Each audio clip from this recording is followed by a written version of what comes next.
Reaction.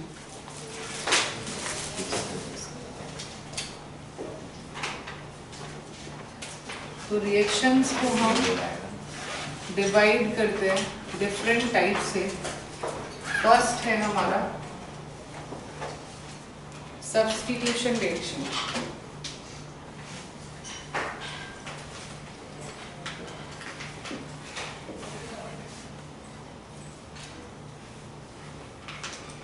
Substitution reaction, it means displacement reaction. Okay, substitution reactions को हमने फिर से डिफरेंट टाइप से डिवाइड किया है। तो सबसे पहला जो सब्स्टिट्यूशन है वो है हमारा न्यूक्लियोफिलिक सब्स्टिट्यूशन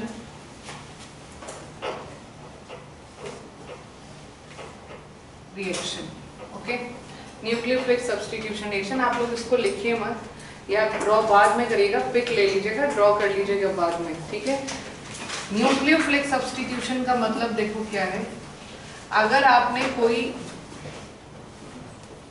कंपाउंड लिया एल्काइल हैलाइड, एल्काइल हैलाइड का मतलब समझते हैं ना, आर और उस पर हेलोजन है, इसका आप रिएक्शन करो किसी भी न्यूक्लियोफाइल से। बताया हुआ है what are nucleophiles. Nucleophiles are electron rich species. इसमें आप ले सकते हो सपोज OH नेगेटिव ले लिया आपने, तो ये बॉन्ड कैसा होगा, पोलर, क्योंकि हेलोजन की इलेक्ट्रॉन नेगेटिविटी कैसी है, ज्यादा है। तो X पर आएगा पार्शियल नेगेटिव चार्ज और R पर आएगा पार्शियल पॉजिटिव चार्ज। तो अगर मैं इस X को इस OH से क्या कर दूं, डिस्प्लेस या सब्स्टिट्यूट कर दूं, तो आपको जो प्रोडक्ट मिलेगा that is ROH plus X negative, और ये OH क्या था हमारा, न्यूक्लियोफाइल। तो अगर आप एक नेगेटिवली चार्ज स्पीशीज को दूसरे नेगेटिवली चार्ज स्पीशीज से सब्स्टिट्यूट करते हो, that is named as nucleophilic substitution reaction. क्योंकि नेगेटिवली चार्ज स्पीशीज जो है वो हमारे न्यूक्लियोफाइल्स होते हैं, इसलिए हम इस रिएक्शन को क्या नेम देंगे, न्यूक्लियोफिलिक सब्स्टिट्यूशन रिएक्शन। और इसको हम रिप्रेजेंट करते हैं SN से, कैपिटल S और कैपिटल N। फॉर एग्जाम्पल, अगर आपका कोई ऑर्गेनिक का टीचर मुझे सब्स्टिट्यूट कर दे, तो मेरा फंक्शन ऑर्गेनिक केमिस्ट्री पढ़ाना है, उसका फंक्शन भी ऑर्गेनिक केमिस्ट्री पढ़ाना होगा, बट सब्स्टिट्यूशन हुआ है। तो आप अगर सेम टाइप की स्पीशीज को किसी दूसरे सेम टाइप की स्पीशीज से क्या कर रहे हो, सब्स्टिट्यूट कर रहे हो, तो हम उसको क्या बोलेंगे, सब्स्टिट्यूशन रिएक्शन। अगर नेगेटिवली चार्ज स्पीशीज सब्स्टिट्यूट होगा तो nucleophilic, positively charge species substitute होगा तो इलेक्ट्रोफिलिक, और अगर फ्री रेडिकल सब्स्टिट्यूट होगा तो free radical substitution. Free radical कौन होते हैं, जिसपे एक अनपेयर्ड इलेक्ट्रॉन हो, ठीक है। तो हम इसको बोलेंगे न्यूक्लियोफिलिक सब्स्टिट्यूशन। और इस न्यूक्लियोफिलिक सब्स्टिट्यूशन को हमने 4 डिफरेंट कैटेगरीज में डिवाइड किया है। एक है हमारा SN1, इसको बोलते हैं यूनिमॉलिक्यूलर न्यूक्लियोफिलिक सब्स्टिट्यूशन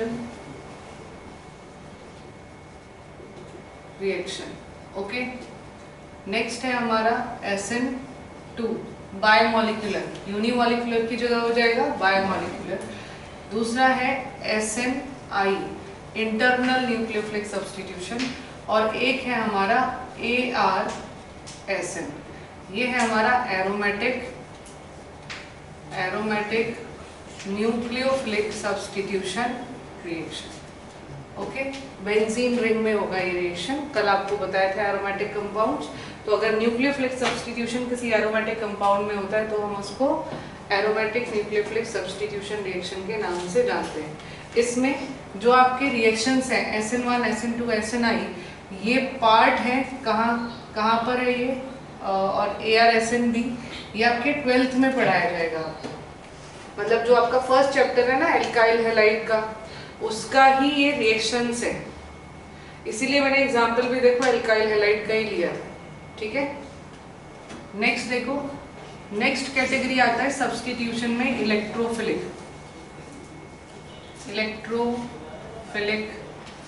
सब्स्टिट्यूशन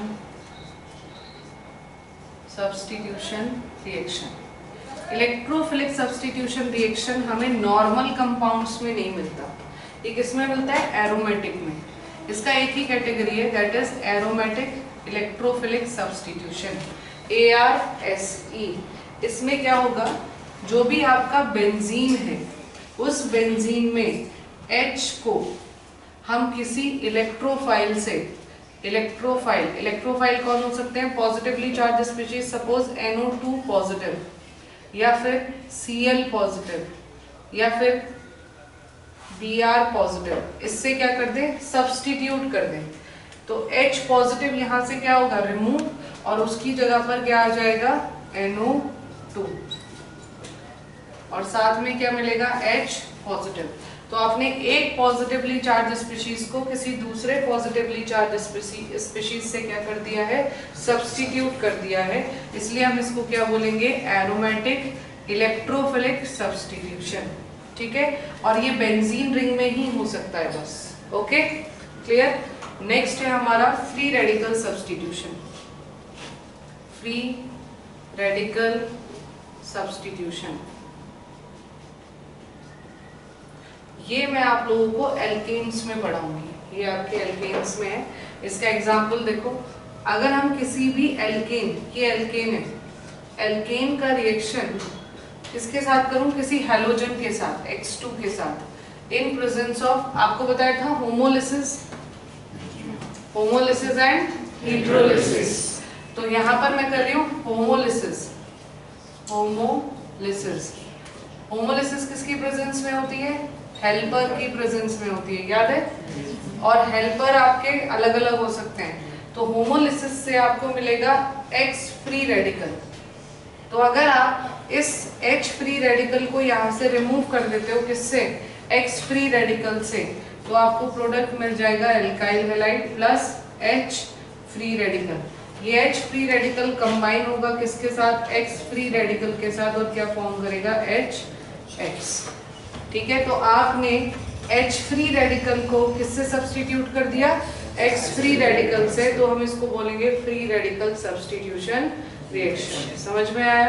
ठीक है, सब्स्टिट्यूशन रिएक्शन को हमने डिवाइड किया है on the basis of reagent which is going to be attack. Okay, clear. अगर कोई नेगेटिवली चार्ज स्पीशीज किसी दूसरे नेगेटिवली चार्ज स्पीशीज को सब्स्टिट्यूट करता है, then it is nucleophilic substitution. कोई पॉजिटिवली चार्ज स्पीशीज किसी दूसरे पॉजिटिवली चार्ज स्पीशीज को सब्स्टिट्यूट करता है, then it is electrophilic substitution. और अगर कोई फ्री रेडिकल किसी दूसरे फ्री रेडिकल को सब्स्टिट्यूट करता है, then it is free radical substitution. Okay, clear. तो एक कैटेगरी तो ये है, that is substitution reaction. Second category है आपका एलिमिनेशन रिएक्शन।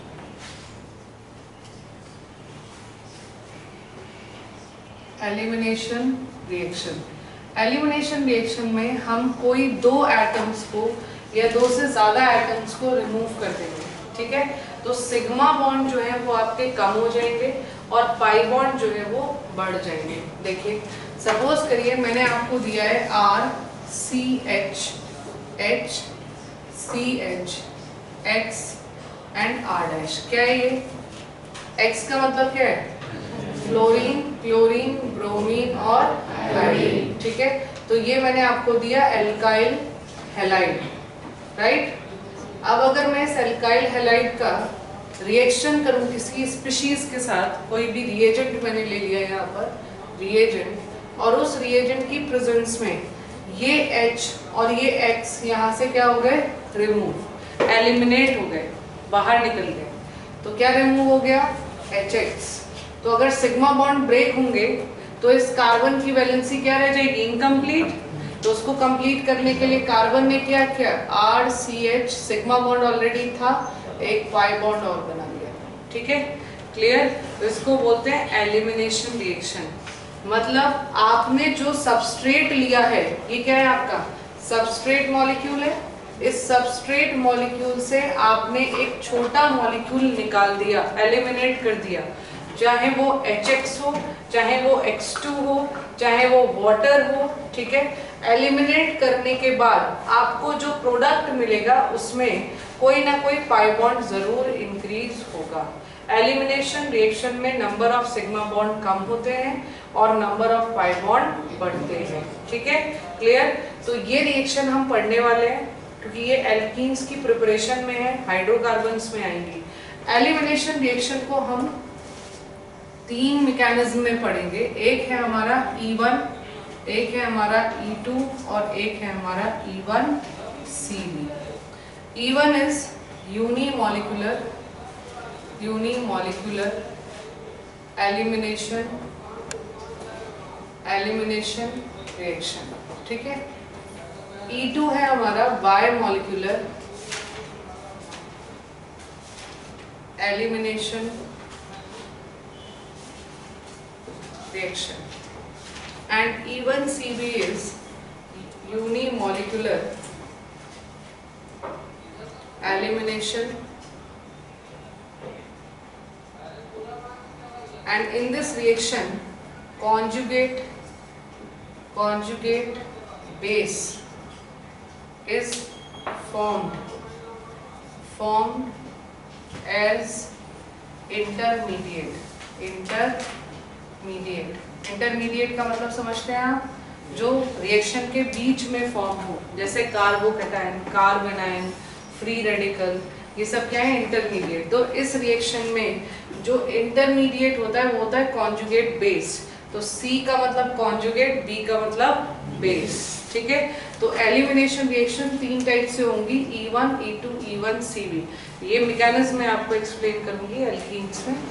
नेक्स्ट आता है हमारा category addition reactions. Addition reactions को हम 3 पार्ट में डिवाइड करते हैं। एक है हमारा न्यूक्लियोफिलिक एडिशन। अगर किसी भी डबल बॉन्ड पर कोई न्यूक्लियोफाइल आकर ऐड हो जाए तो हमें जो प्रोडक्ट मिलेगा NU, उसको हम क्या बोलेंगे? Addition product. और एडिशन का मतलब है पाई बॉन्ड कम होंगे और सिग्मा बॉन्ड इंक्रीज होंगे। ठीक है, क्लियर? ऐड कर रहे हो आप, तो एडिशन हमेशा पाई बॉन्ड पर ही होता है, या तो डबल बॉन्ड पर होगा या फिर ट्रिपल बॉन्ड पर होगा। ठीक है।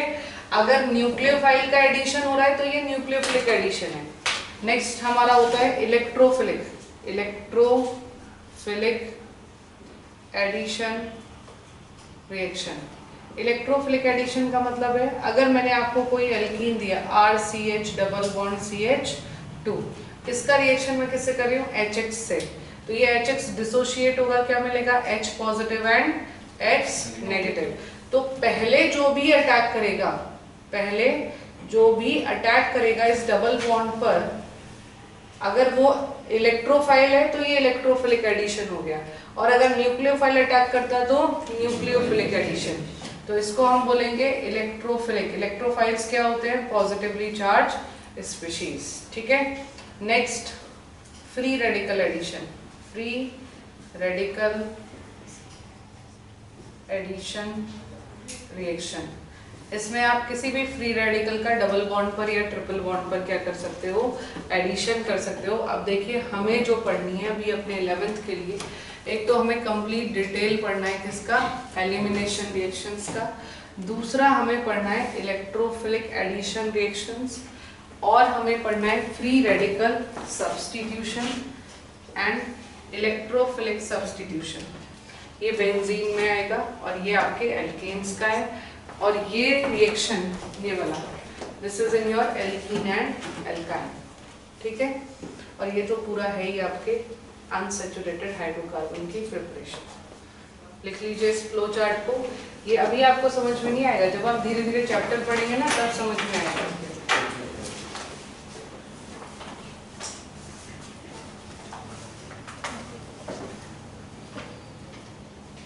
मतलब अगर आपको ये रिएक्शंस आते हैं ना, इनके मैकेनिज्म आते हैं, मतलब आपको ऑर्गेनिक केमिस्ट्री ऑलमोस्ट आती है। ठीक है। जो इफेक्ट्स पढ़ाए हैं उसके बाद ये सबसे इम्पोर्टेंट पार्ट है। पर मैं आपको अभी इसलिए नहीं पढ़ा रही इसको क्योंकि आप लोगों को अभी एक्सपोजर नहीं मिला है ऑर्गेनिक केमिस्ट्री का, आपके स्कूल में नहीं पढ़ाई गई है अभी तक ऑर्गेनिक। तो इस सेक्शन को पढ़ने के लिए कम से कम आप एक बार अपना 11th कर ले तो आप हैबिचुअल हो जाएंगे इस ऑर्गेनिक केमिस्ट्री के। अभी आपके हैबिट में नहीं है क्योंकि सिर्फ हम इंस्टीट्यूट में पढ़ रहे हैं इसको। एक होता है ना मतलब प्रॉपर डेफिनेशंस, वो आपको बोलेंगे what is hydrogenation, what is oxidation, वो सारी डेफिनेशंस और वो सब चीजें आप अपने बोर्ड से ही सीखोगे। मैं आपको कॉन्सेप्ट अप्लाई करना सिखा सकती हूँ बट मैं आपको वो डेफिनेशंस कैसे रटी जाएंगी वो नहीं सिखा सकती। तो वो जब तक आप अपने बोर्ड्स में नहीं करोगे तो तब तक आपका एक लेवल नहीं बनेगा। उस लेवल पर आने के लिए आपको अपना बोर्ड्स क्वालिफाई करना है, मतलब 11th पढ़ना है चैप्टर्स और फिर उसके बाद हमें ये पढ़ना है। फिर आप एकदम प्रिपेयर्ड हैं 12th के सिलेबस को एब्जॉर्ब करने के लिए या कंपटीशन के लेवल को एब्जॉर्ब करने के लिए, ठीक है? ओके, नेक्स्ट लिखिए। ये तो हमारे टाइप्स ऑफ रिएक्शंस है। इस सेक्शन से मैं आपको सिर्फ उतने ही रिएक्शंस पढ़ाऊंगी जितने मुझे हाइड्रोकार्बन्स में रिक्वायर्ड है, ठीक है? ओके, ये मैं इसलिए भी बोल रही हूँ कि इन फ्यूचर अगर आपको कोई और ऑर्गेनिक पढ़ाता है तो आप उनको क्लियरली बोलिएगा कि सर ये वाला या मैम ये वाला सेक्शन जो है हमारा अभी नहीं हुआ है, सो फर्स्ट हमें ये कराइए, या फिर जब भी आप जो भी चैप्टर पढ़ा रहे हो वो हमारा टॉपिक कंप्लीट होना चाहिए। वैसे ऐसा होगा नहीं, मैं ही पढ़ाऊंगी आपको, ठीक है? मतलब फिर भी बता रही हूँ आपको 1%, ताकि आपके माइंड में क्लियरिटी हो कि हमारा क्या क्या टॉपिक हो गया, ठीक है? हेडिंग लिखिए hydrocarbons. Hydrocarbons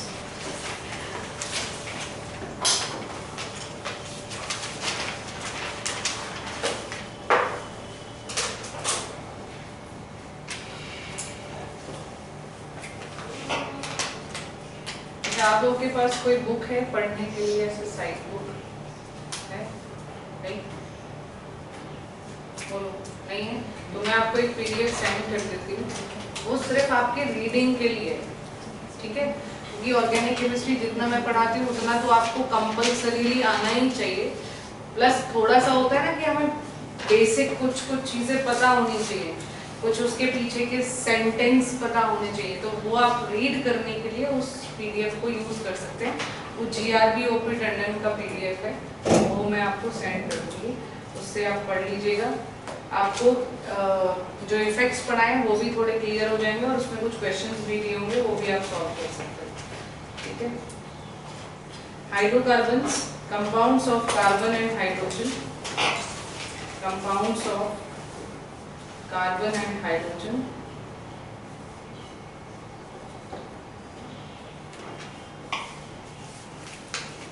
hydrocarbons are divided into 2 category. आप उसको ऐसे लिख लीजिए फ्लो चार्ट की फॉर्म में, hydrocarbon 2 categories.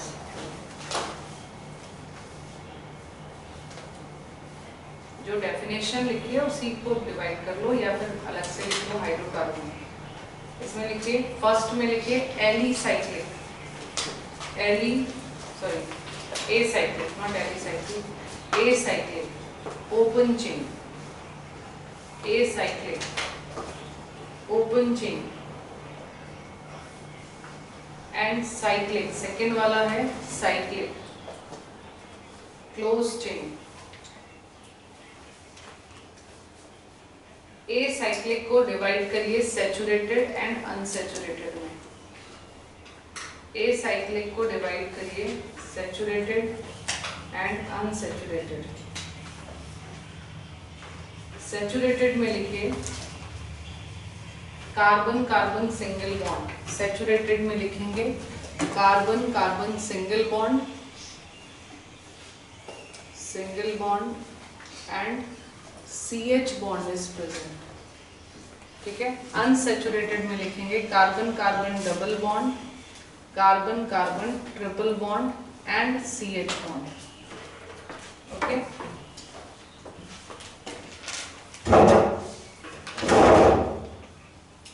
Carbon carbon double bond, triple bond and CH bond unsaturated.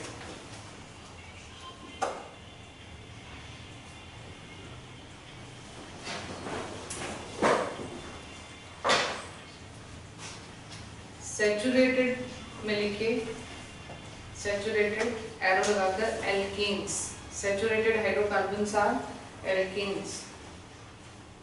Formula CnH2n+2, Cn alkanes, general formula is CnH2n+2, CnH2n+2, ठीक है। इसमें n का वैल्यू 1 रखो, क्या मिलेगा CH4, n का वैल्यू 2 रखो C2H6, तो हर बार आपको कोई ना कोई एल्केन ही मिलेगा, ठीक है। They are also known as, इसी में मेंशन करना है, alkanes are also known as paraffins, PARAFFINS, alkanes are known as paraffins, PARAFFINS।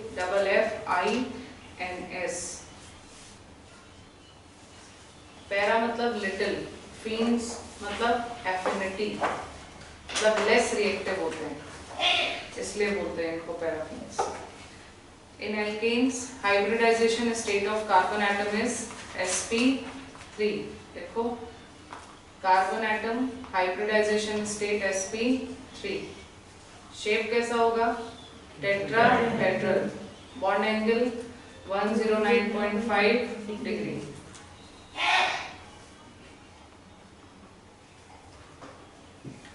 Unsaturated hydrocarbons को डिवाइड करिए दो पार्ट में, एल्कीन्स एंड एल्काइन। अनसैचुरेटेड को डिवाइड करेंगे दो पार्ट में, alkenes and alkynes, alkenes and alkynes. Alkenes का formula CnH2n, hybridisation state sp2, shape trigonal planar.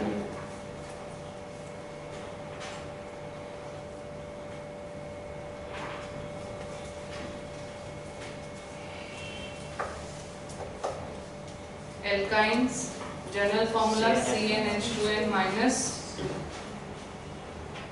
CnH2n-2, hybridization state sp, orientation is linear।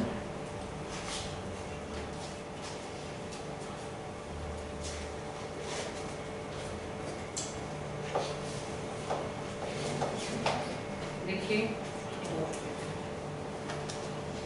अब बस ये आपका एक फ्लो चार्ट है, किसके लिए, हाइड्रोकार्बन्स के लिए, एली साइड के लिए, सॉरी ए साइड के लिए। इसमें हम फर्स्ट हेडिंग लिखेंगे एल्केन्स। अब हम पढ़ेंगे इनके बारे में, पहले हम इनका प्रिपरेशन पढ़ेंगे कि हम एल्केन्स कैसे बना सकते हैं, फिर उन एल्केन्स की केमिकल रिएक्शंस पढ़ेंगे, ठीक है। हर एक ऑर्गेनिक केमिस्ट्री के चैप्टर में आपको यही सीक्वेंस फॉलो करना है, पहले आप उनकी प्रिपरेशंस पढ़ेंगे, फिर उनकी फिजिकल प्रॉपर्टीज पढ़ेंगे, फिर हम उनकी केमिकल रिएक्शंस पढ़ेंगे, ठीक है। तो फर्स्ट हेडिंग लिखिए alkanes.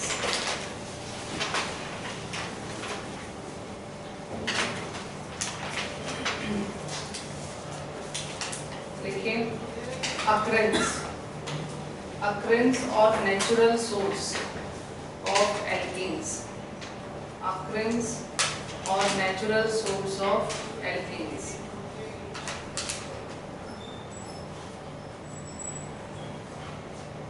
First is petroleum and second is natural gas।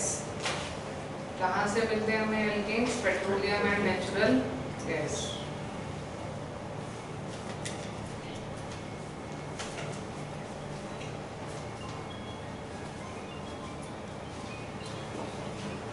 Bracket में लिख लीजिए methane, methane is also known as marsh gas, methane ऐसे ही पॉइंट बना के लिख लीजिए, methane also known as marsh, MARSH, marsh gas.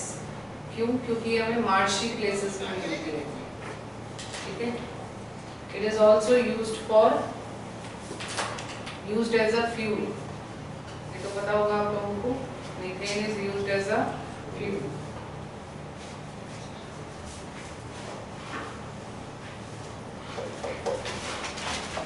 Next point लिखिए, preparation of alkenes. Preparation of alkenes.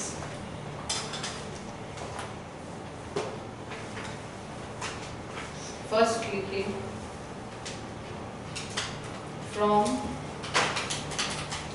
unsaturated hydrocarbons, from unsaturated hydrocarbons,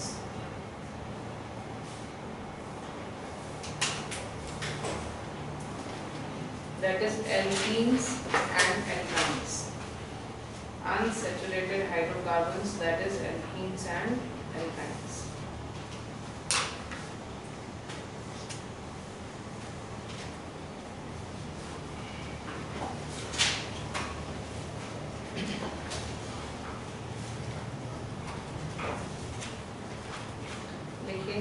hydrogenation, hydrogenation ये heading था आपका, from unsaturated hydrocarbons, alkenes and alkynes. देखिए hydrogenation of alkenes and alkynes takes place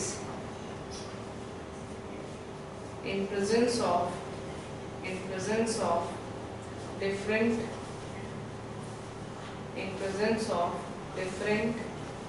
reducing agents, in presence of different reducing agent,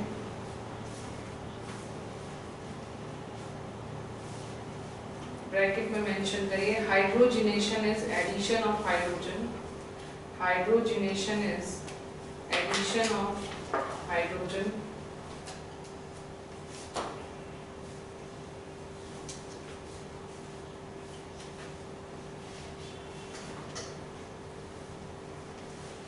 double bond or triple bond, on double bond or triple bond.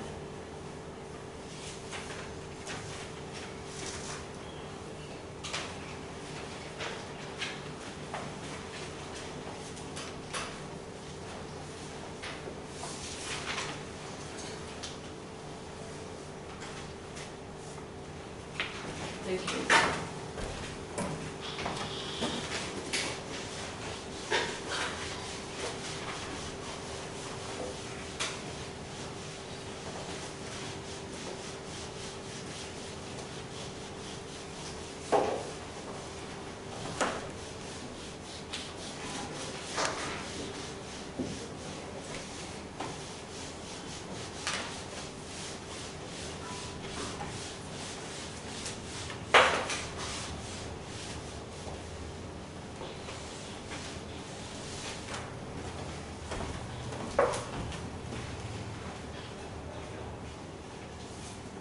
Reduction और आप बोल सकते हो hydrogenation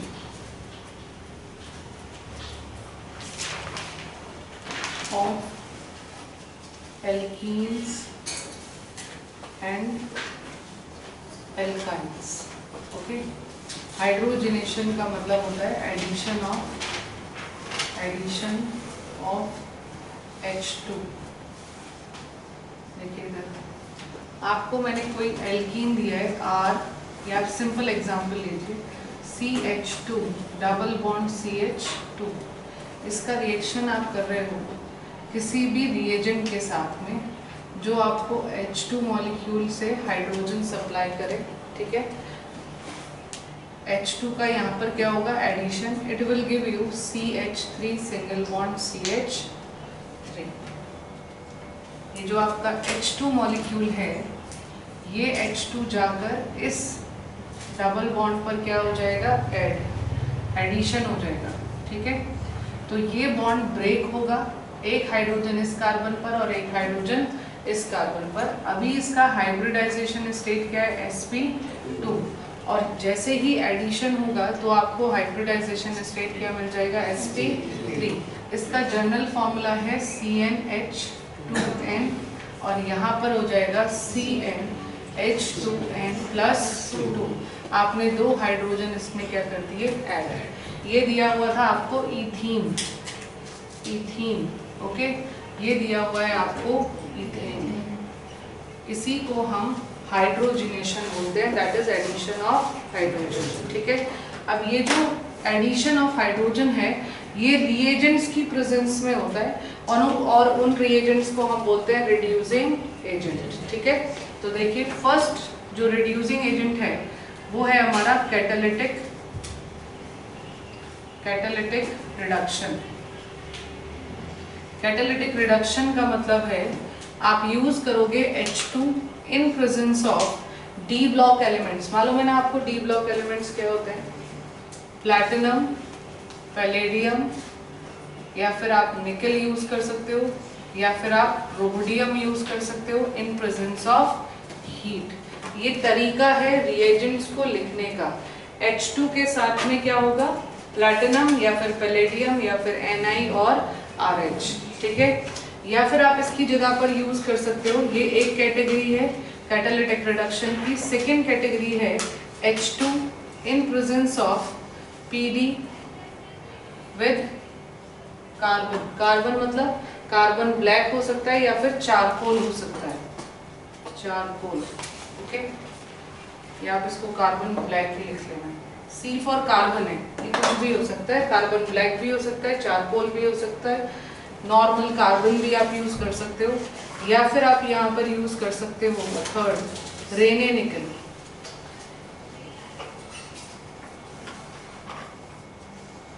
with H2। ये सारी reactions जो है वो हीट की प्रेजेंस में होंगी। क्लियर? और इसको हम कैटालिटिक रिडक्शन इसलिए बोलते हैं, D block elements are behaving as catalyst. ये कैटलिस्ट की तरह बिहेव कर रहे हैं। दे प्रोवाइड surface area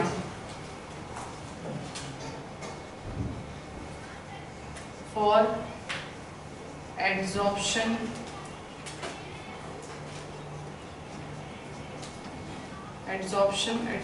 का स्पेलिंग ठीक है क्या, V आएगा क्या, V और B, अब तुम चेक कर लेना। ठीक है, मुझे अभी भी रॉन्ग लग रहा है।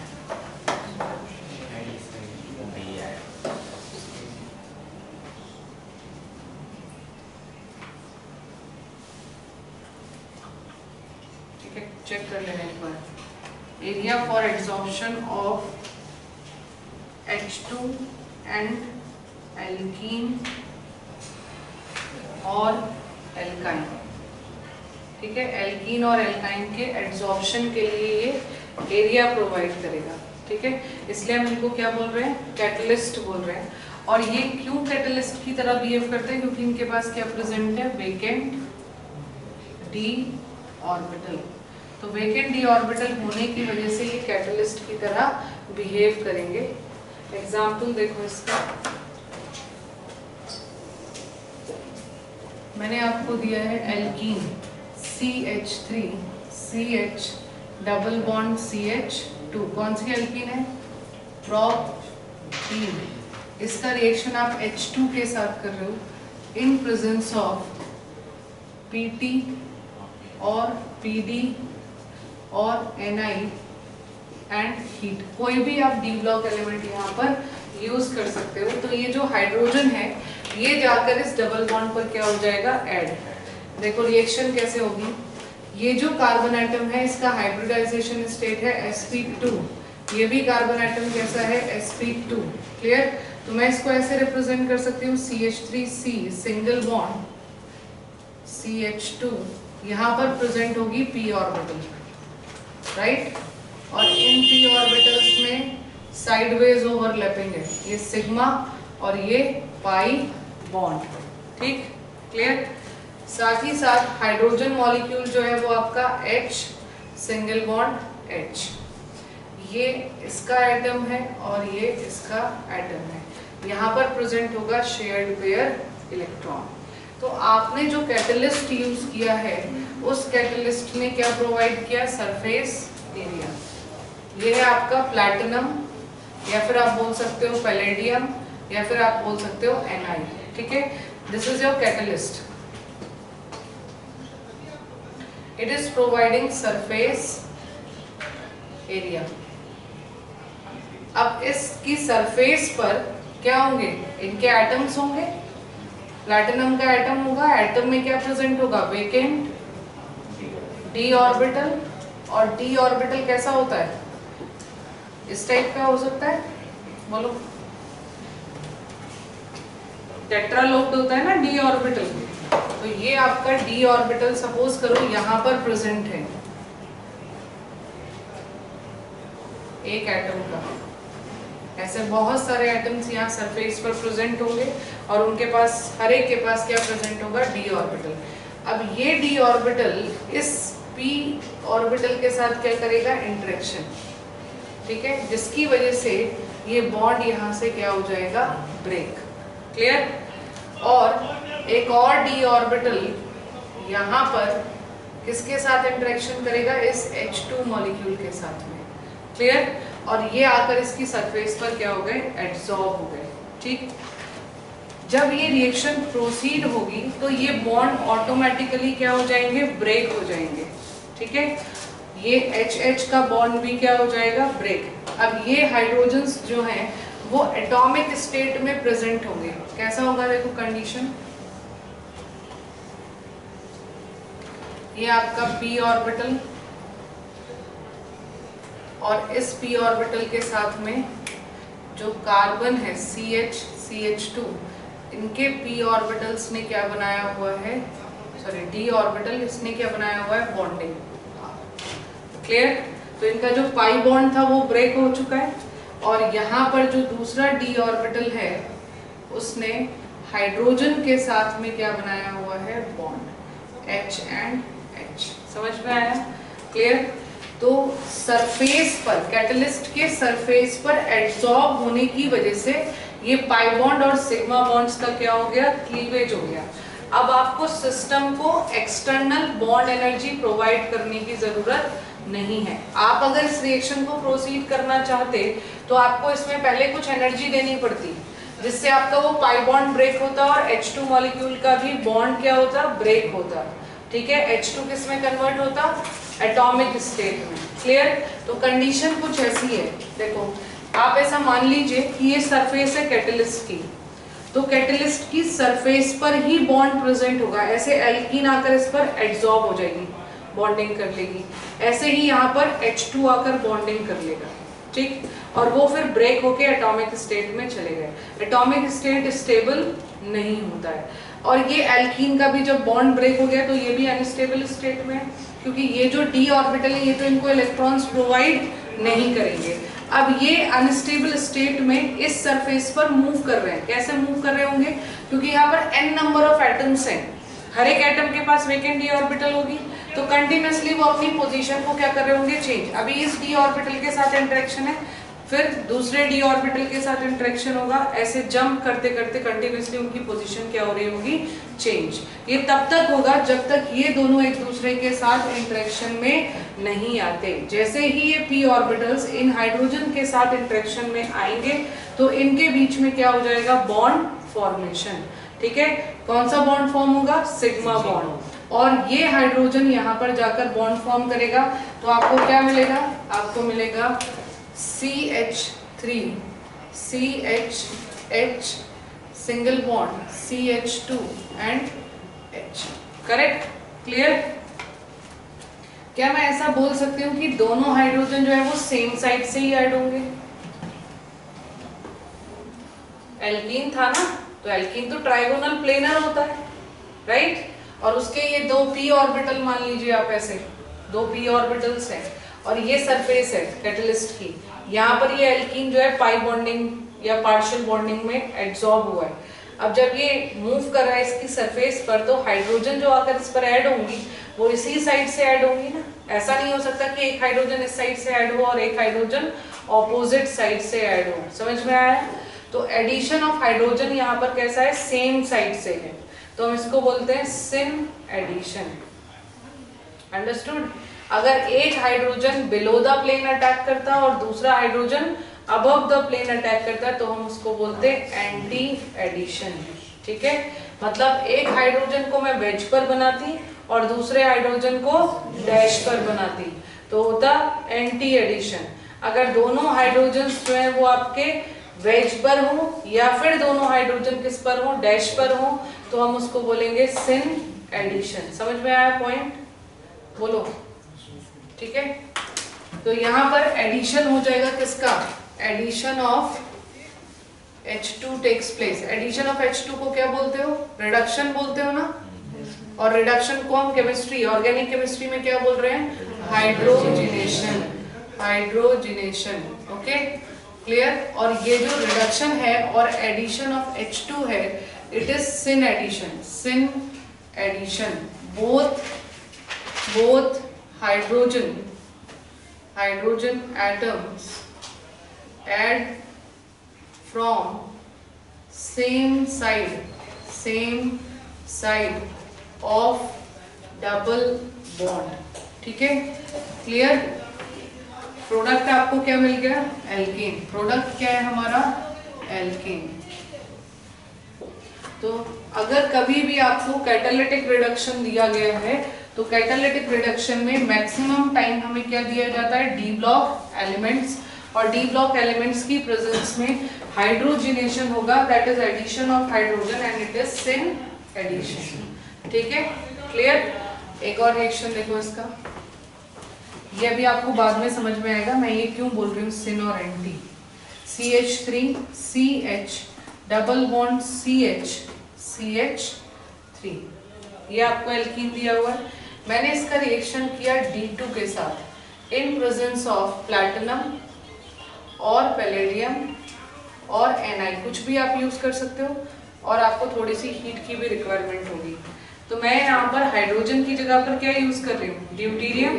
तो ड्यूटीरियम आकर ऐड हो जाएगा, क्या मिलेगा आपको, CH3 CH D single bond CH D and CH3। Correct, clear. अगर मैं इसको बोल रही हूँ वेज, तो दोनों ही किस पर होंगे, वेज बॉन्ड पर होंगे। It is representing that it is syn addition. समझ में आया? ठीक है, वैसे तो आपको अभी इसकी जरूरत नहीं है, बट आपको पता होना चाहिए सिन और एंटी क्या होता है। सेम साइड से ऐड होना is syn addition. Clear, okay. कोई डाउट, लिख लीजिए।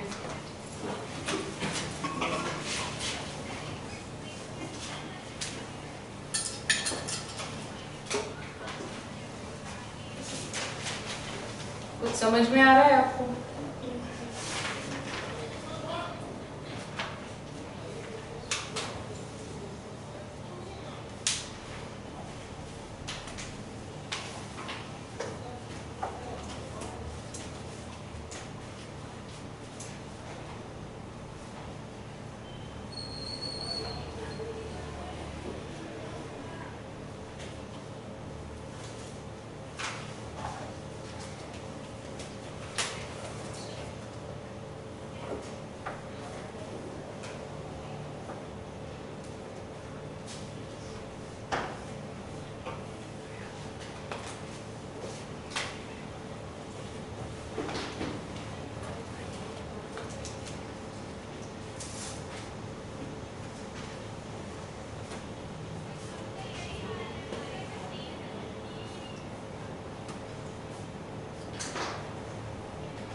वो तो पहले इनऑर्गेनिक केमिस्ट्री कौन लेता है?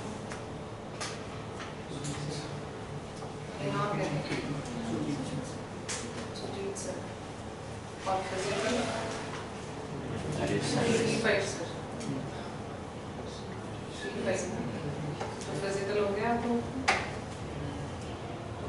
बीच से इनऑर्गेनिक फिजिकल ले रहे हैं।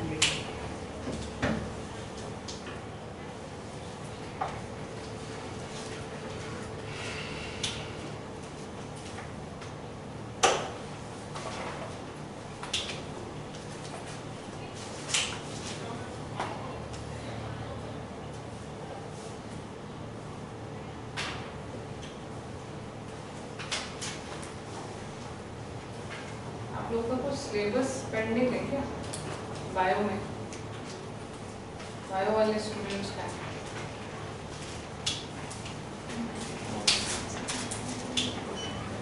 हाँ ये है ना, सिलेबस पेंडिंग है।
वो सही बात कर दूँ।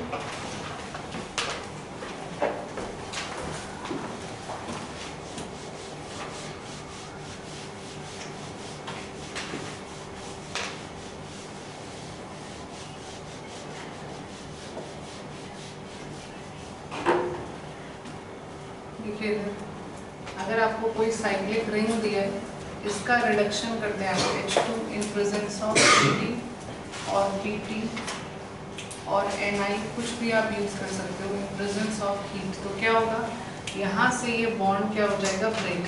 एक हाइड्रोजन आप यहाँ पर ऐड कराएंगे और एक हाइड्रोजन यहाँ पर। अब मैं आपको वो कंप्लीट मैकेनिज्म नहीं लिखाऊंगी, आपको डायरेक्टली बोलूंगी कि एक हाइड्रोजन यहाँ पर और एक हाइड्रोजन यहाँ पर, मतलब ये नेसेंट हाइड्रोजन्स हैं, एटॉमिक स्टेट में है ये हाइड्रोजन्स। ठीक है, क्या मिलेगा, यहाँ हो जाएगा आपका CH3, right, this is CH2 and CH3।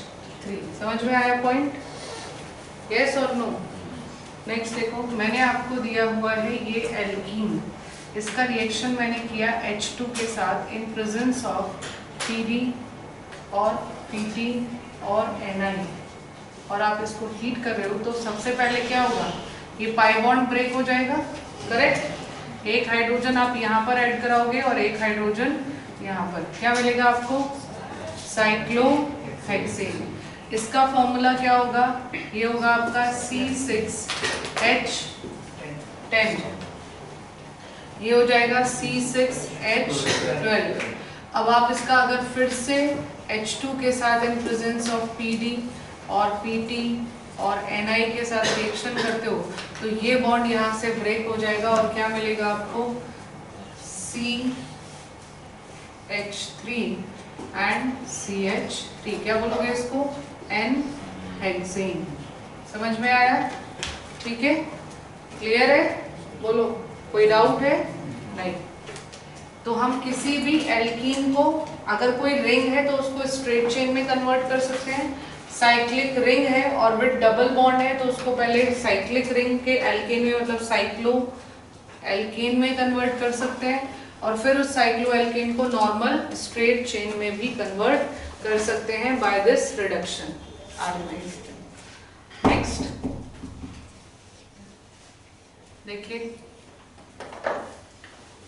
अब देखो सिस और सिन जो बताया मैंने आपको एल्कीन दी है CH3 CH double bond C CH3 and H। अब ध्यान से समझना, ठीक है, ये एल्कीन दिया हुआ है आपको, कॉन्फ़िगरेशन बताओ इसका क्या है, सिस है कि ट्रांस है? सिस है ना, ये सिस एल्कीन है, सिस एल्कीन। इसका मैंने रिएक्शन किया किसके साथ, H2 के साथ, इन प्रेजेंस ऑफ प्लैटिनम और पैलेडियम और Ni, कुछ भी आप यूज करेंगे, क्लियर? कैटालिटिक रिडक्शन है, इसकी प्रेजेंस में कैसा एडिशन होता है, syn addition. Syn addition, syn addition का मतलब है दोनों हाइड्रोजन सेम साइड से अटैक करेंगे, ठीक है?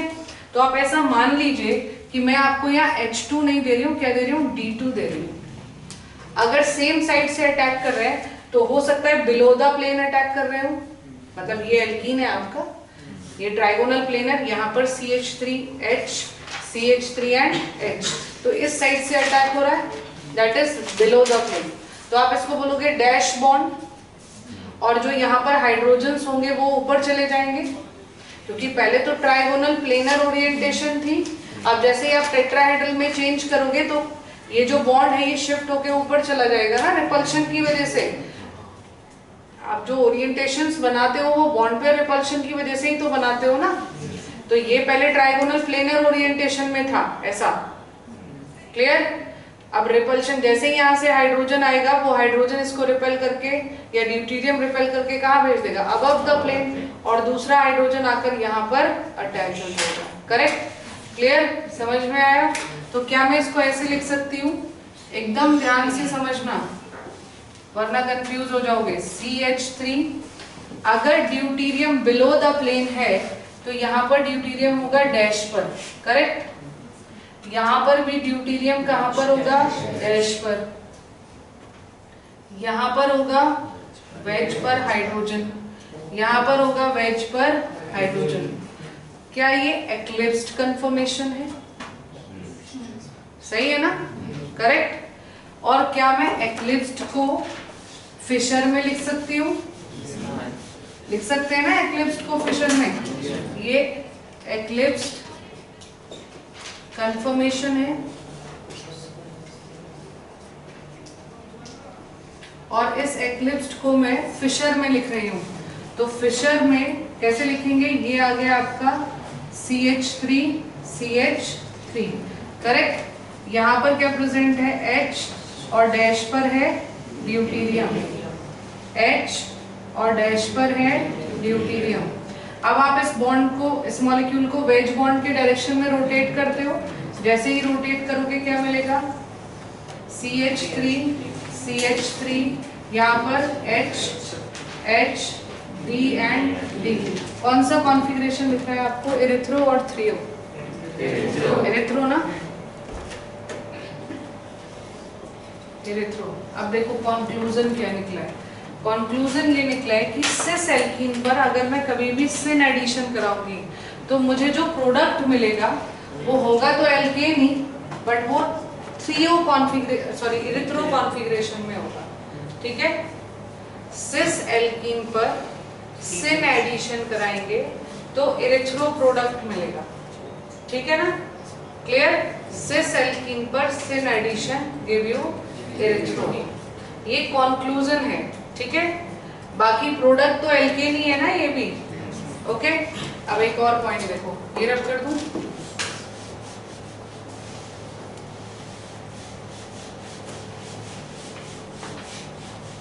तुमको अपने बोर्ड्स के लिए कितना पढ़ना है, सिर्फ उतना जितना एनसीईआरटी में दिया हुआ है, ये कंपटीशन लेवल पे पढ़ा रही हूँ आप लोगों को, ठीक है?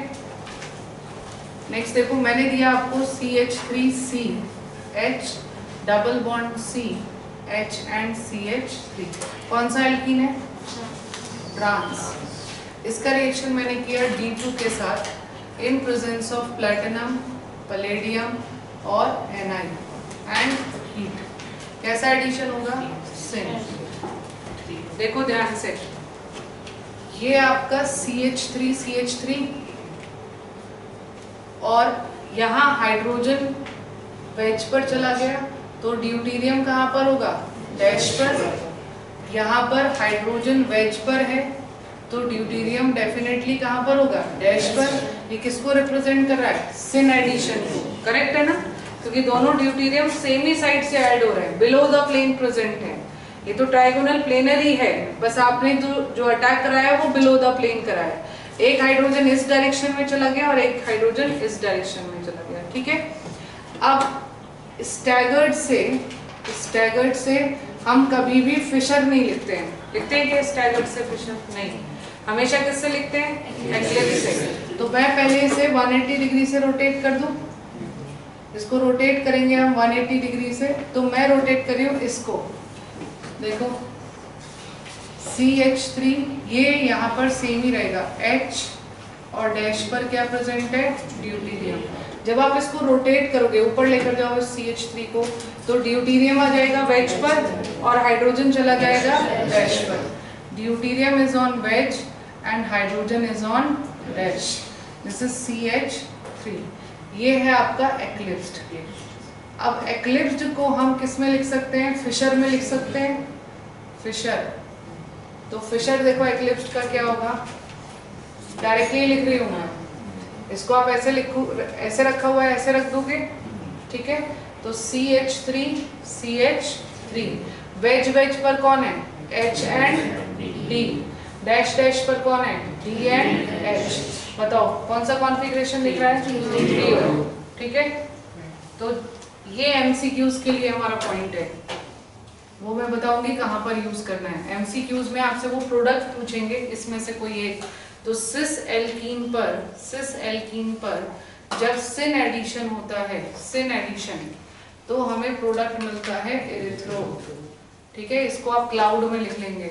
और ट्रांस एल्कीन पर जब सिन एडिशन होगा, सिन एडिशन, तब हमें प्रोडक्ट मिलता है 3। ओके, ये आपके MCQs के लिए है और इसको क्लाउड में लिख लेना। अभी यूज नहीं होगा, बाद में यूज होगा जब हम एल्कीन्स पढ़ेंगे तब। समझ में आया? कोई डाउट है किसी को? ठीक है, लिख लीजिए, 5 मिनट में बैठ जाएंगे।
Done.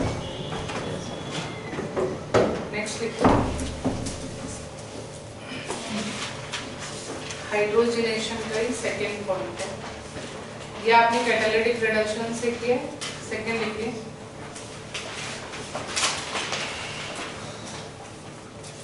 अच्छा, इस सेक्शन को देख के आप परेशान मत होइए, ठीक है, क्योंकि मैंने आपको स्टीरियो पढ़ा दिया है इसलिए मैंने आपको ये बता दिया, अदरवाइज आपको ये 12th में बताते हैं, ठीक है।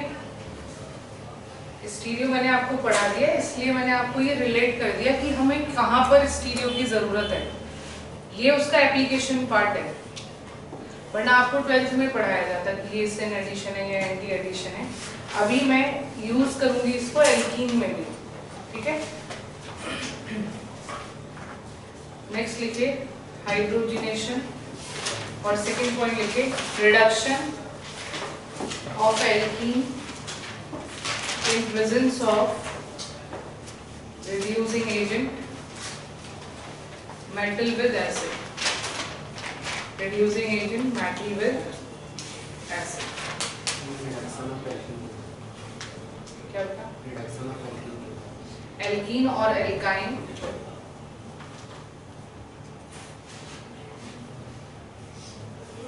in presence of reducing agent metal with acid।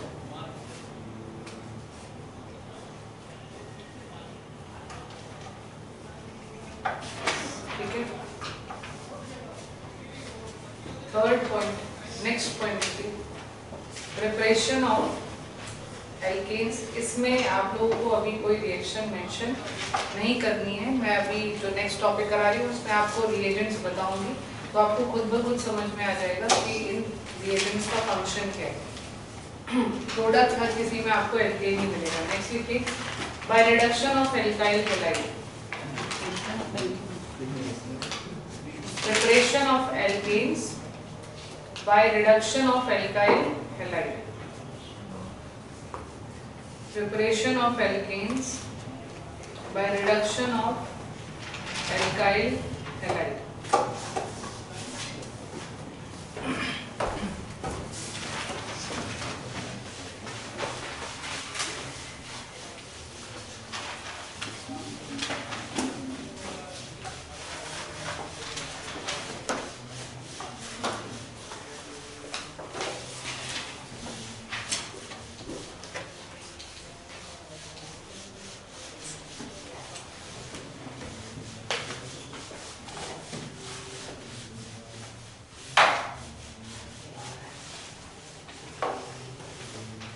देखिए alkyl halide are RX, alkyl halide, इसका आप रिडक्शन करेंगे तो वी नीड 2 नेसेंट हाइड्रोजन। ठीक है, हमें कितने नेसेंट हाइड्रोजन चाहिए? 2। और किसकी प्रेजेंस में होगा ये? रिड्यूसिंग एजेंट की प्रेजेंस में। ठीक है, क्या मिलेगा आपको प्रोडक्ट? आप इसको ब्रेक करोगे इस बॉन्ड को,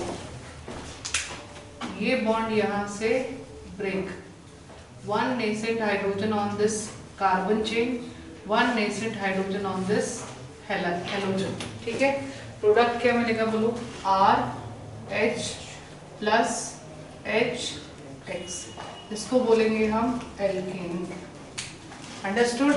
तो ये क्या दिया हुआ है? एल्काइल हैलाइड से एल्केन। रिड्यूसिंग एजेंट कौन कौन से हो सकते हैं? मतलब आप इस रिएक्शन में किस किस रिएजेंट को यूज कर सकते हो हाइड्रोजन सप्लाई करने के लिए? देखिए सबसे पहला कैटेगरी है metal with acid, metal with acid. इसका एग्जांपल देखो, zinc in presence of HCl, zinc in presence of CH3COOH, zinc in presence of C2H5OH, zinc copper couple in presence of C2H5OH, Na in presence of C2H5OH, Sn in presence of HCl। आप लोगों ने क्या हुआ? आप लोगों ने inorganic chemistry में पढ़ा होगा शायद कि मेटल जब भी एसिड के साथ रिएक्ट करते हैं तो हाइड्रोजन गैस रिलीज होती है, पढ़ा है ना? वही हाइड्रोजन गैस यहाँ पर हम रिडक्शन के लिए यूज करेंगे। तो देखो रिएक्शन क्या होगी, जिंक का रिएक्शन आप HCl से कर रहे हो तो जिंक डिसोशिएट हो जाएगा किसमें? Zn+2, और क्लोरीन कन्वर्ट हो जाएगा Cl नेगेटिव में, प्लस यहाँ पर twice of H positive release होगा, और साथ ही साथ जिंक कितने इलेक्ट्रॉन रिलीज करेगा? 2 इलेक्ट्रॉन। ये दोनों इलेक्ट्रॉन हाइड्रोजन एक्सेप्ट करके क्या फॉर्म कर लेंगे? 2 नेसेंट हाइड्रोजन, या फिर आप इसको लिख सकते हो H2 मॉलिक्यूल। समझ में आया? और ये जिंक और क्लोरीन कंबाइन होके क्या बनाएंगे? ZnCl2। कुछ समझा? इसमें देखो यहाँ पर अगर मैं बात करूं तो मुझे यहाँ मिलेगा ZnCH3COO negative, twice zinc acetate, ठीक है, प्लस H2 गैस। करेक्ट है? यहाँ से एक एक हाइड्रोजन रिलीज हो गया, और वो हाइड्रोजन जिंक से इलेक्ट्रॉन एक्सेप्ट करके किसमें कन्वर्ट हो जाएगा? हाइड्रोजन गैस या फिर नेसेंट हाइड्रोजन में। इसमें बताओ CH3 या C2H5 आप ले लीजिए, C2H5O negative whole twice Zn plus H2 gas. यहाँ पर भी आपको सेम टाइप का ही सॉल्ट मिलेगा। नेक्स्ट यहाँ पर आ जाएगा C2H5ONa प्लस हाइड्रोजन, ट्वाइस ले ले तो यहाँ जाएगा ट्वाइस ऑफ नेसेंट हाइड्रोजन या फिर H2 मॉलिक्यूल। इस केस में देखो इसमें मिलेगा आपको SnCl4 प्लस 4 नेसेंट हाइड्रोजन। या आप बोल सकते हो SnCl2 plus 2 nascent hydrogen. Okay, कौन सी रिएक्शन है ये आप लोगों ने इनऑर्गेनिक केमिस्ट्री में पढ़ा है, ठीक है। नहीं पढ़ा है तो आगे पढ़ेंगे। जब भी मेटल्स का रिएक्शन एसिड से करते हैं तो सॉल्ट मिलता है उस एसिड का और हाइड्रोजन गैस जो है वो रिलीज हो जाती है। बस वही हाइड्रोजन गैस हम यहाँ पर रिडक्शन के लिए यूज कर रहे हैं, ठीक है। नेक्स्ट सेकेंड कैटेगरी है हाइड्राइड डोनर्स की। H नेगेटिव इसको बोलते हैं हाइड्राइड डोनर। ओके, इसमें हमारे पास दो रिएजेंट्स आते हैं LiAlH4 in presence of ether, और दूसरा आता है ये A है, और दूसरा रिएजेंट है NaBH4 in presence of ether, ठीक है। इन दोनों की प्रेजेंस में रिडक्शन होगा, ये क्या रिलीज करेंगे H नेगेटिव, और रिडक्शन से आपको फाइनली क्या मिल जाएगा एल्केन, हाइड्रोजन सप्लाई करते हैं ये। इस रिएजेंट को हम बोलते हैं it is strong reducing agent. ये हमारा स्ट्रॉन्ग रिड्यूसिंग एजेंट है और it can reduce 1 degree and 2 degree alkyl halide.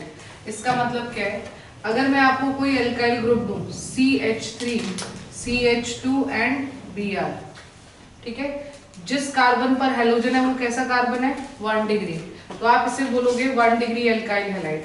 अगर मैंने आपको दिया हुआ है CH3 CH3 एंड Br, यहाँ पर कैसा एल्काइल ग्रुप कार्बन है 2 डिग्री, तो ये 1 डिग्री और 2 डिग्री एल्काइल हैलाइड को रिड्यूस करके किस में कन्वर्ट कर सकता है एल्केन में। आपको मिल जाएगा CH3 CH3, यहाँ पर मिल जाएगा CH3 CH2 CH3, ओके, ठीक है, और रिमूव हो जाएगा HBr। बट ये 3 डिग्री को रिड्यूस नहीं करता। Do not reduce 3 degree alkyl halide. यहीं पर अगर मैं आपको कंपाउंड देती CH3 CH3 एंड Br, जिस कार्बन पर हेलोजन है वो कार्बन कैसा है 3 डिग्री है।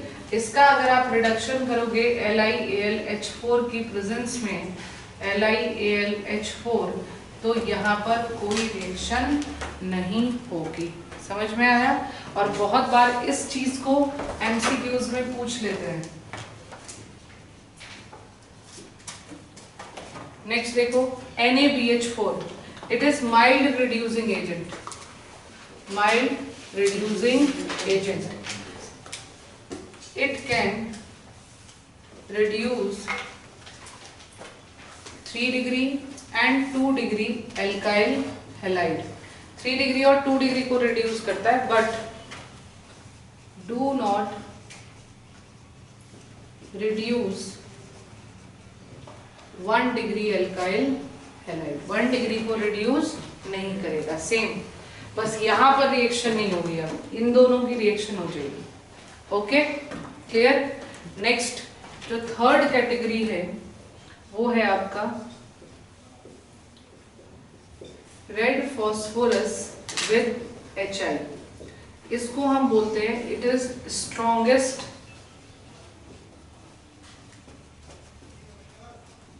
Reducing agent. ये किसी भी कंपाउंड को एल्केन में कन्वर्ट कर देता है। It can reduce any compound into alkane. Okay, red phosphorus. तो देखो फॉस्फोरस किसके साथ कंबाइन हो जाएगा, आयोडीन के साथ, और H यहाँ पर क्या होगा रिलीज, वो H इसको रिड्यूस कर देगा। ओके, अब देखिए ये जो मैंने लिखा है जर्नल फॉर्मूला और ये जो मैंने रिएजेंट्स की लिस्ट आपको दी है, इसको मैं अप्लाई कर रही हूँ एग्जाम्पल्स पे। मैंने आपको एक एल्काइल ग्रुप दिया है CH2 एंड Cl। इसका रिएक्शन मैंने किया Zn in presence of HCl, ठीक है। मैंने इसका रिएक्शन किया Zn in presence of CH3COOH। मैंने इसका रिएक्शन किया LiAlH4 in presence of ether. ठीक है, मैंने इसका रिएक्शन किया NaBH4 in presence of ether. मैं इसका रिएक्शन कर रही हूँ LiAlD4 in presence of ether. ठीक है, एक ही कंपाउंड है, इसका मैं अलग अलग टाइप के रिएजेंट्स के साथ रिएक्शन कर रही हूँ। आपको प्रोडक्ट बताना है। रिडक्शन होगा, क्या होगा, ये बॉन्ड यहाँ से ब्रेक, यहाँ पर एक हाइड्रोजन और यहाँ पर भी एक हाइड्रोजन। करेक्ट, क्या मिलेगा प्रोडक्ट? साइक्लोहेक्सेन ऐसे ही रहेगा, CH2CH3 प्लस HCl। समझ में आया? इसमें same product CH2CH3 plus HCl। Clear? इसमें कैसा है, ये 1 डिग्री है, LiAlH4 1 डिग्री को क्या कर देता है, रिड्यूस। क्या मिलेगा आपको? सेम प्रोडक्ट मिलेगा CH2CH3 प्लस यहाँ से X जो है Cl किसके साथ कंबाइन हो जाएगा, इस लिथियम के साथ में। देखो ये LiAlH4 जो है ये डिसोशिएट होके क्या फॉर्म करता है, Li positive plus AlH4 negative. ये फिर से डिसोशिएट होगा AlH3 प्लस H नेगेटिव। ये H नेगेटिव आपका रिडक्शन में यूज होगा। ठीक है, तो Li पॉजिटिव किसके साथ कंबाइन हो जाएगा, हैलोजन के साथ। तो आपको यहाँ पर क्या मिलेगा, LiCl प्लस AlH3। करेक्ट, और बहुत बार ये AlH3 वो मेंशन नहीं करते हैं, वो अंडरस्टूड है। ठीक है, इसमें बोलो रिएक्शन होगी, नहीं होगी, no product, because NaBH4 do not reduce 1 degree alkyl halide. इसमें बताओ रिएक्शन होगी, बस H की जगह पर क्या आएगा, deuterium. Good, CH2CH2 and D, बस इतना सा चेंज हो जाएगा, प्लस LiCl। कुछ पॉइंट क्लियर हो रहा है आपको कि कैसे अप्लाई करना है? देखो मैं ऐसे पढ़ाती हूँ, मैं आपको हर एक रिएजेंट का एग्जाम्पल नहीं दे सकती। इथेन मीथेन वाले एग्जाम्पल्स मैं देती नहीं हूँ, हैबिट नहीं है मेरी, क्योंकि वो यूजलेस एग्जाम्पल है, उनका कोई मतलब नहीं है, वो सिर्फ आपको फील गुड कराने के लिए दिए जाते हैं। तो वो आप NCERT से भी पढ़ सकते हो। मैं आपको जितने भी एग्जाम्पल्स देती हूँ वो इसी टाइप के एग्जाम्पल्स होते हैं जिसमें रिंग होगी या फिर इस टाइप के कुछ ब्रांचिंग होगी। मेन पॉइंट क्या है, एक जर्नल रिएक्शन दूंगी आपको जिसमें रिएक्टेंट होगा, रिएजेंट होगा और प्रोडक्ट होगा। फिर उन रिएजेंट की लिस्ट होगी, उन रिएजेंट का क्या फंक्शन है, फिर उसी पर बेस्ड आपको डिफरेंट एग्जाम्पल दिए जाएंगे। ठीक है, जो कि आप अपने MCQ से क्या कर सको, रिलेट कर सको।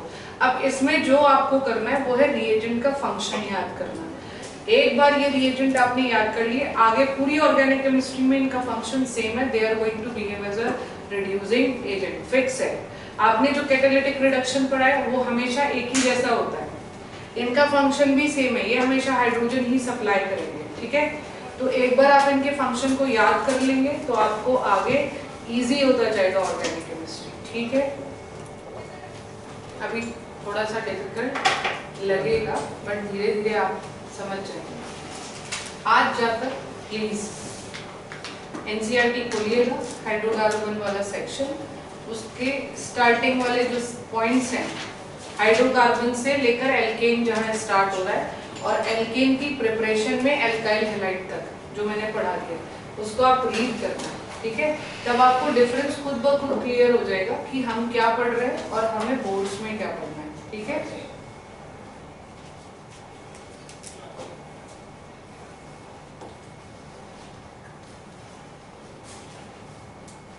और जब आपको बोर्ड्स में पढ़ाए जाएंगे ये टॉपिक, आप फिर से इनका रिवीजन करेंगे। जो मैं पढ़ा रही हूँ वही सेम टॉपिक जो पढ़ाया गया है क्लास में, उसको आकर आप कंपटीशन लेवल पर मेरे क्लास नोट से प्रिपेयर करेंगे। ठीक है,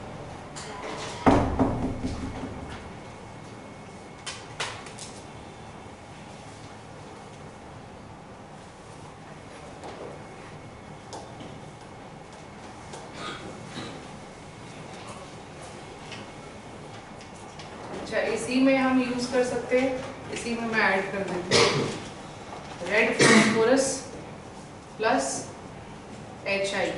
तो तो फाइनली आपको सेम प्रोडक्ट मिल जाएगा CH2CH3।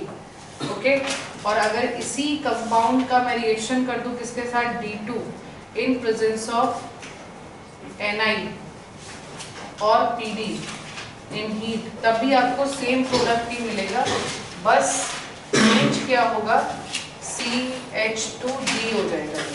समझ में आया? तो ये कैटालिटिक रिडक्शन है, ये स्ट्रॉन्गेस्ट रिड्यूसिंग एजेंट है, it can reduce any compound into corresponding alkane. ठीक है, ये आपका hydride donor LiAlH4 and NaBH4।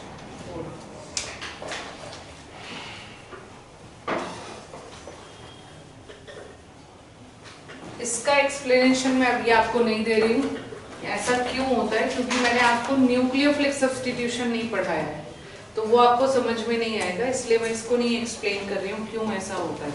ठीक है,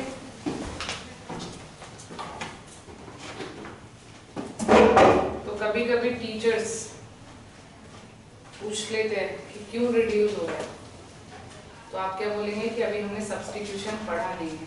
ठीक है, न्यूक्लियोफिलिक सब्स्टिट्यूशन क्या रीजन है इसका, वो हमने नहीं पढ़ा है, सिर्फ हमें इतना पता है it is a reducing agent, that's it.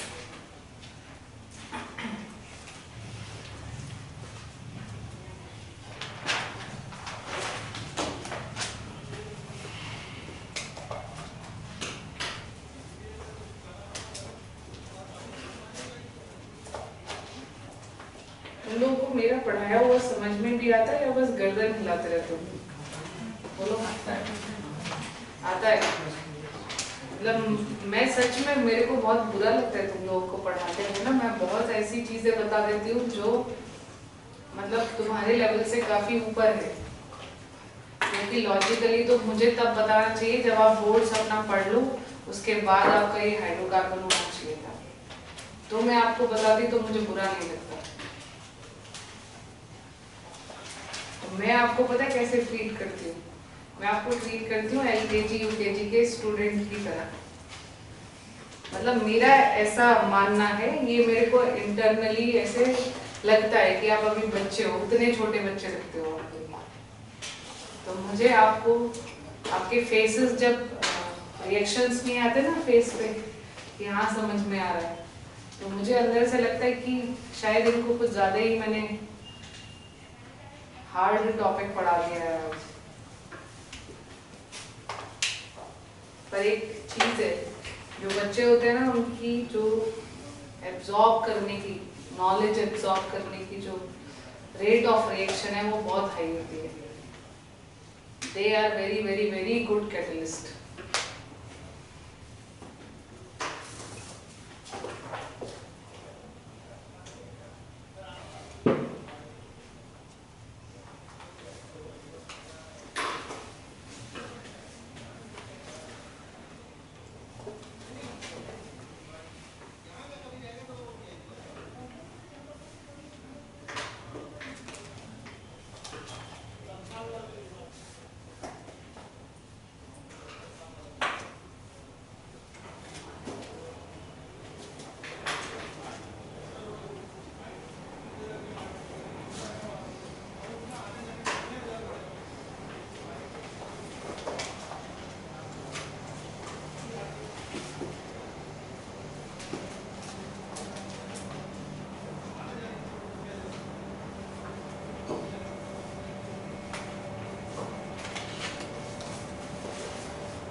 वो साइड रख कर दूं।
होमवर्क आपके लिए।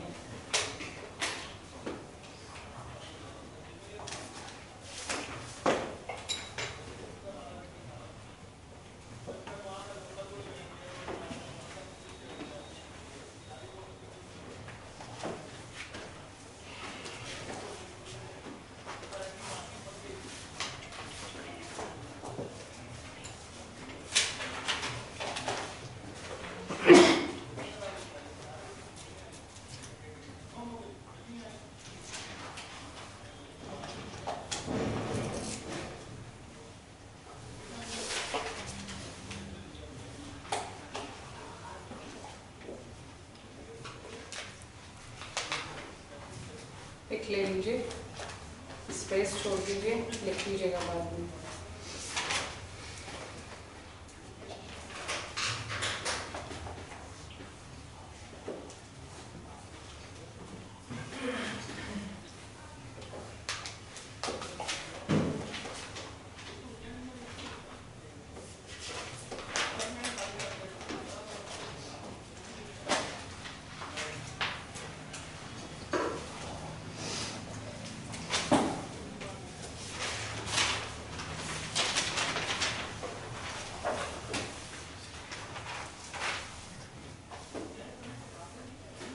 डन।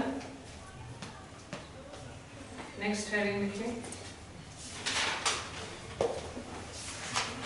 बाय रिडक्शन ऑफ, पहले आपने पढ़ा by reduction of alkenes and alkynes, second from alkyl halide, third is by reduction of carbonyl compounds, carbonyl compounds, bracket में लिखिए एल्डिहाइड्स एंड कीटोन्स।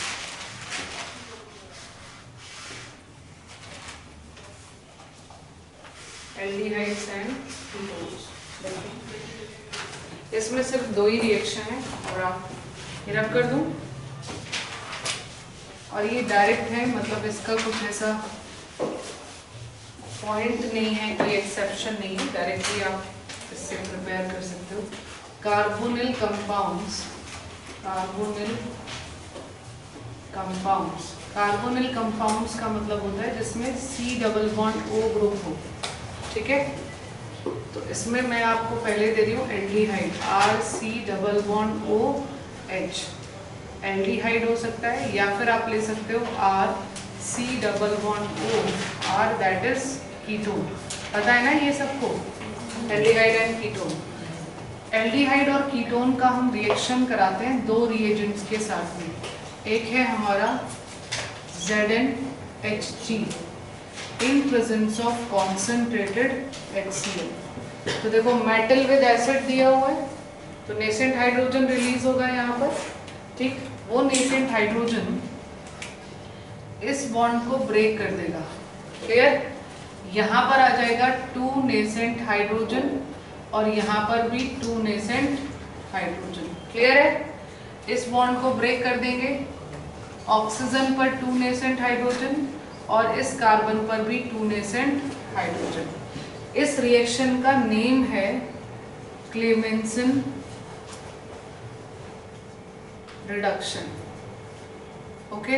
बताओ जरा, एल्डिहाइड से क्या मिलेगा मुझे, प्रोडक्ट RCH3, करेक्ट, यही मिलेगा ना, ये एल्डिहाइड है ना, एल्केन प्लस कीटोन से क्या मिलेगा, RCH2R, that is also alkene. कुछ समझ में आया पॉइंट, ठीक है।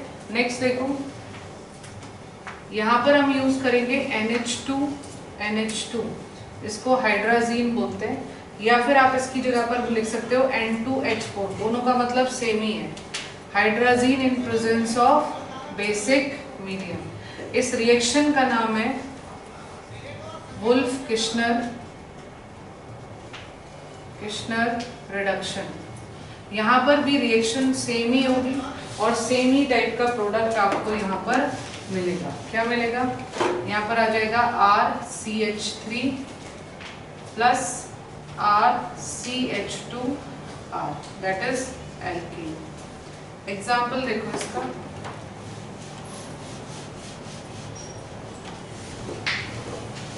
ये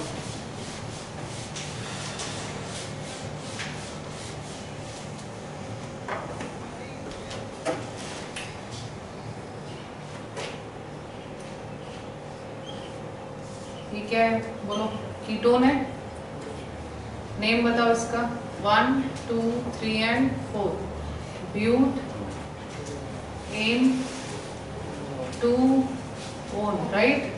इसका आपने रिएक्शन किया ZnHg in presence of concentrated HCl। क्या होगा? ये बॉन्ड यहाँ से ब्रेक, यहाँ पर 2 नेसेंट हाइड्रोजन और 2 नेसेंट हाइड्रोजन आप सप्लाई करोगे ऑक्सीजन को, तो ये क्या रिमूव हो गया? Water, H2O, correct. क्या मिलेगा यहाँ पर? आपको मिल जाएगा CH3 CH2 CH2CH3। ब्यूटेन था ना, तो ब्यूटेनोन था, आपने इसको ब्यूटेन में कन्वर्ट कर दिया। नेक्स्ट देखो, CH3 C CH3 H CH2 C double bond OH। आप इसका रिएक्शन कर रहे हो ZnHg in presence of concentrated HCl, या फिर आप यूज कर सकते हो N2H4 इन बेसिक मीडियम, ठीक है। क्लेमेंसन रिडक्शन या फिर वुल्फ किश्नर रिडक्शन, दोनों में ही ये बॉन्ड यहाँ से क्या हो जाएगा? ब्रेक। क्लियर? क्या रिमूव होगा? वाटर, और प्रोडक्ट क्या मिलेगा? CH3 CH CH3 CH2 CH3, correct. Clear? कोई डाउट है? नहीं। नेक्स्ट देखो, इसका रिएक्शन आप कर रहे हो ZnHg in presence of concentrated HCl। क्या मिलेगा? Product cyclohexane, correct, plus H2O। समझ में आ गया? यहीं पर अगर मैंने आपको रिएक्शन दिया होता C डबल बॉन्ड OH, इसका रिएक्शन आप कर रहे होते NH2 in presence of basic medium, तो प्रोडक्ट आपको मिलता यहाँ पर CH3। अंडरस्टूड? तो जो आपका कार्बोनिल ग्रुप है उसका रिडक्शन हो जाएगा, और वो रिडक्शन होकर किस में कन्वर्ट हो जाएगा? Corresponding alkane. लिख लीजिए, पिक लेना है, पिक ले लीजिए।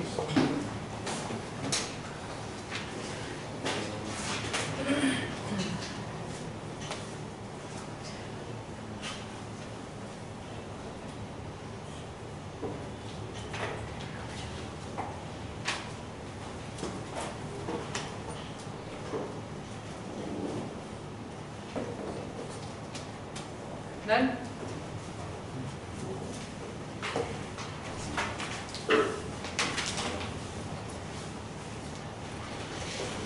Next लीजिए, from Grignard's reagent, from Grignard's reagent। आप पहले लिखिए Grignard's reagent क्या है, और इम्पोर्टेंट लिख दीजिएगा Grignard's reagent।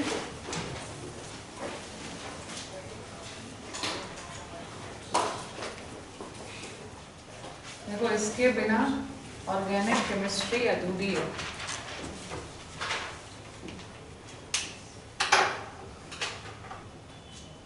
ये हर एक कंपाउंड की प्रिपरेशन में भी है और हर एक कंपाउंड की केमिकल रिएक्शन में भी है, ठीक है। तो आप ऐसा भी बोल सकते हो जैसे कार्बन चेन जो है वो आपके ऑर्गेनिक कंपाउंड्स की बैकबोन होती है ना, वैसे ही केमिकल रिएक्शन की बैकबोन ग्रिग्नार्ड्स रिएजेंट है। ये अब स्टार्ट होगा, और जो आपका 12th का लास्ट चैप्टर होगा ना, अमाइंस, वहां पे खत्म होगा। तो सभी में है, it is most important reagent. लिखिए Grignard's reagent.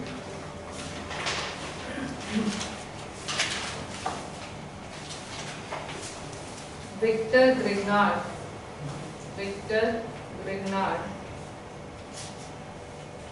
prepare Grignard's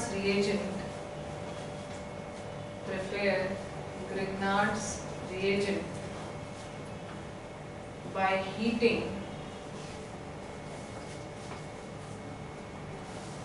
magnesium turnings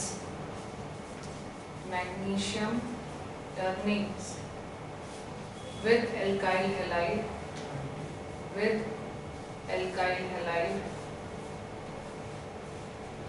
in presence of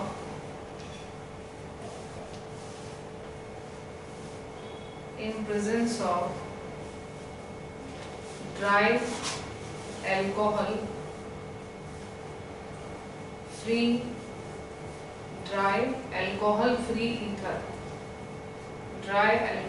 free ether, okay. देखिए तो आपको समझ में आ गया होगा नेम से ही।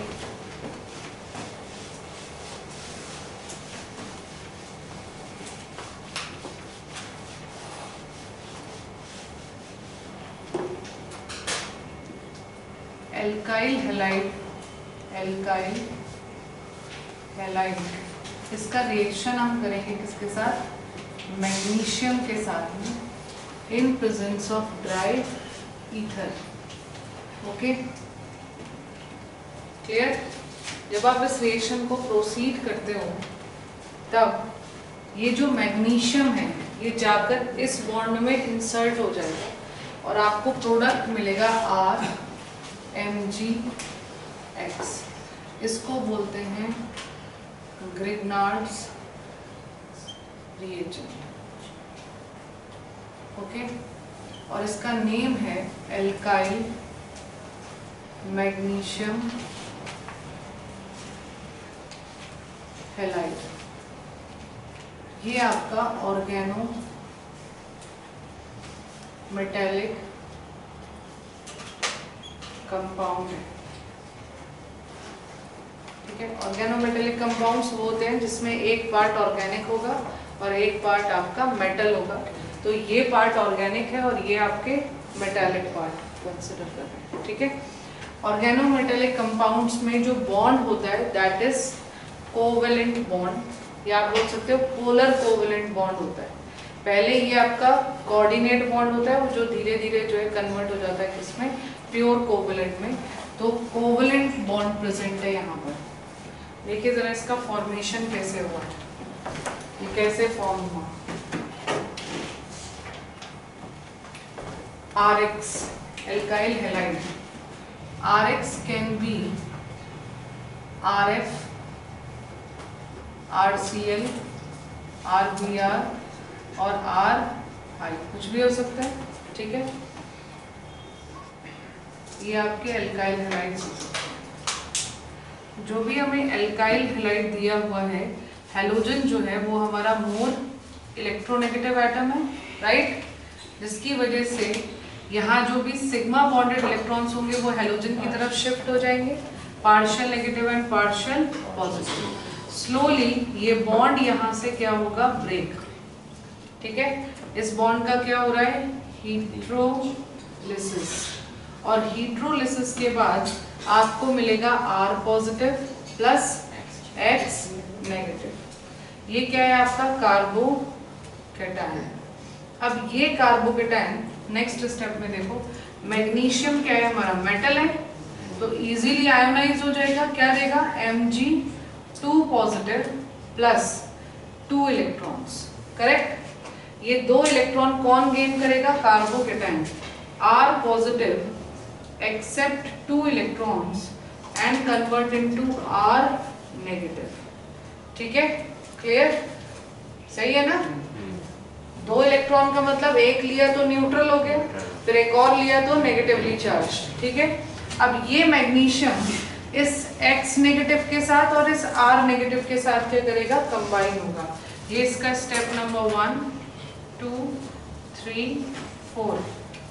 देखिए R positive R negative plus Mg2 positive plus X negative, ये कंबाइन होके क्या देंगे? RMgX। समझ में आया? ये तो प्योर आयनिक बॉन्ड हो सकता है, बट ये आपका पोलर कोवेलेंट बॉन्ड है। This is your polar covalent bond, या आप इसको आयनिक कोवेलेंट बॉन्ड भी बोल सकते हो, जिसमें आयनिक कैरेक्टर भी है और साथ साथ कोवेलेंट कैरेक्टर भी प्रेजेंट है। अंडरस्टूड? ये आपके ग्रिग्नार्ड रिएजेंट का प्रिपरेशन है, लिख लीजिए। ये साइड रब कर दो।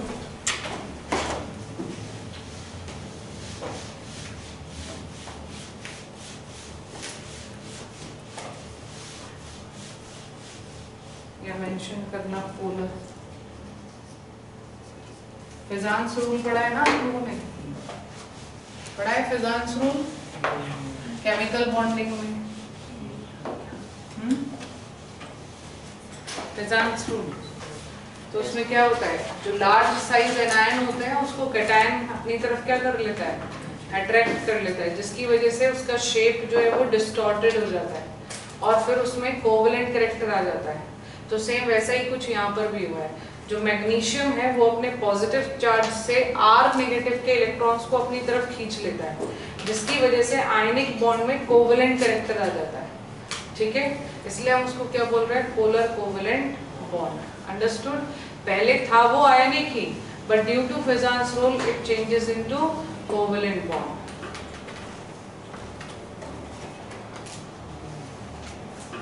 Reactivity of alkyl halide towards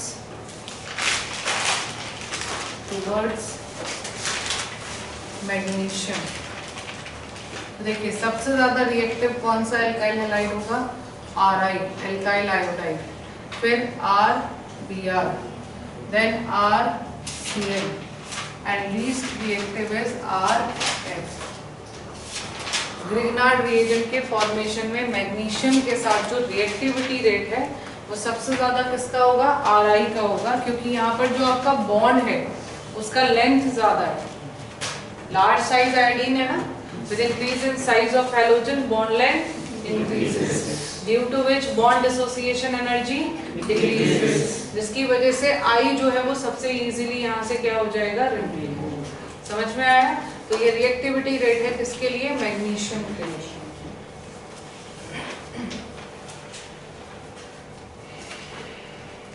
तो अभी तक तो हमने ग्रिग्नार्ड रिएजेंट ही प्रिपेयर किया, एल्केन प्रिपेयर नहीं किया है। तो देखिए एल्कीन्स कैसे प्रिपेयर करते हैं, देखिए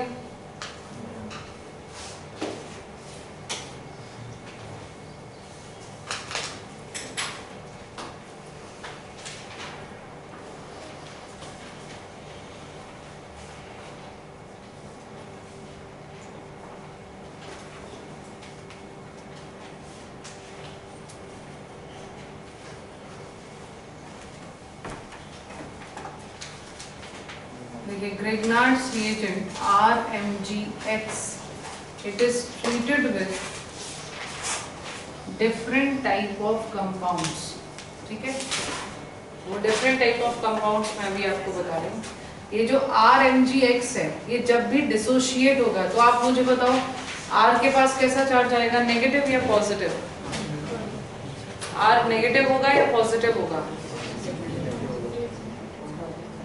अरे मैग्नीशियम क्या है, मेटल है ना, क्या वो इलेक्ट्रॉन लेकर जाएगा? तो फिर R कैसा होगा, और मैग्नीशियम कैसा होगा, हमेशा पॉजिटिव, Mg पॉजिटिव X। और ये जो नेगेटिवली चार्ज स्पीशीज है ये यहाँ पर कैसे बिहेव करेगा, एज अ बेस। बेस कहाँ पर अटैक करते हैं, अटैक ऑन H पॉजिटिव। ठीक है, प्रोटॉन एक्सेप्ट कर लेते हैं। तो आप जहां पर भी एसिडिक हाइड्रोजन होगी वहां पर ये रिएक्शन करने के बाद क्या फॉर्म करेगा, एल्केन। देखो अगर आप ग्रिग्नार्ड रिएजेंट का रिएक्शन किससे करते हो, वाटर से करते हो, H2O। तो H2O को आप डिसोशिएट कर सकते हो किसमें, H positive and OH negative. H positive किसके साथ कंबाइन होगा, R के साथ, क्या मिलेगा आपको, RH प्लस OH किसके साथ कंबाइन हो जाएगा, मैग्नीशियम के साथ, OH MgX। समझ में आया? ठीक है, इसका एक एग्जांपल देखो। सपोज करो मैंने आपको दिया हुआ है CH3 CH3 CH2Br, sorry CH2MgBr, ये ग्रिग्नार्ड रिएजेंट है, ठीक है। आपने इसका रिएक्शन किया वाटर के साथ H2O, तो ये वाटर डिसोशिएट होगा H positive and OH negative. H positive इस कार्बन के साथ कंबाइन हो जाएगा, OH कंबाइन हो जाएगा मैग्नीशियम के साथ। क्या मिलेगा आपको?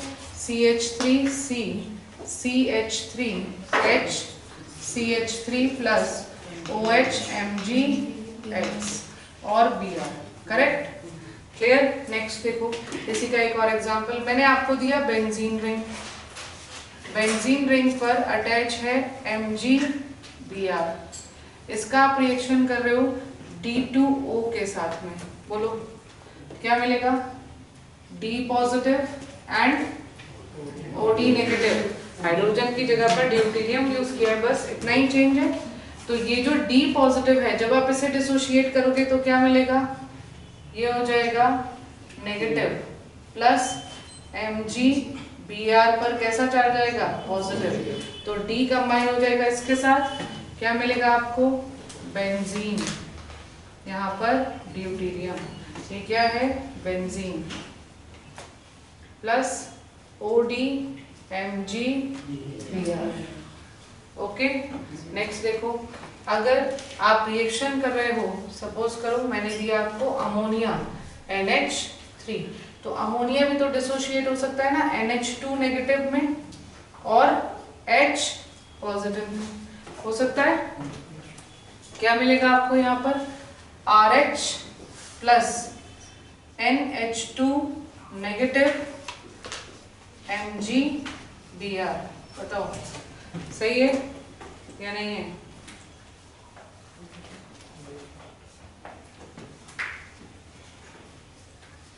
अमोनिया को ब्रेक करोगे तो नाइट्रोजन मोर इलेक्ट्रोनेगेटिव एटम है ना, तो हाइड्रोजन कैसे निकलेगा?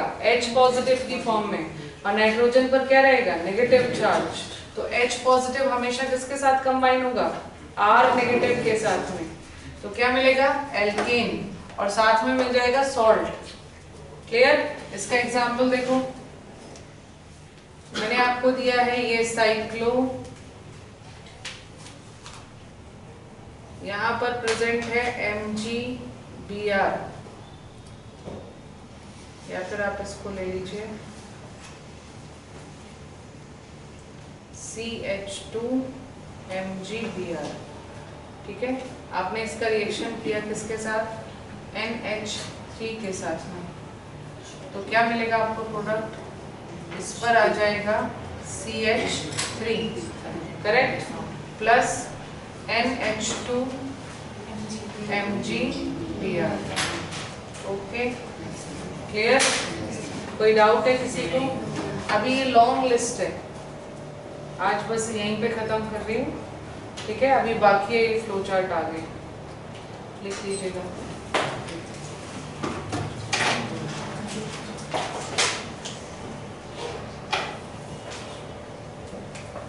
तो कल और भी कम बच्चे आएंगे, है ना, क्योंकि अब आपको रियलिटी पता चल गई कि इंटरेस्टिंग तो कुछ नहीं है, सब ऐसा शायद बहुत ज़्यादा डिफिकल्ट। ये सबसे इजी चैप्टर है ऑर्गेनिक का, एल्केन्स।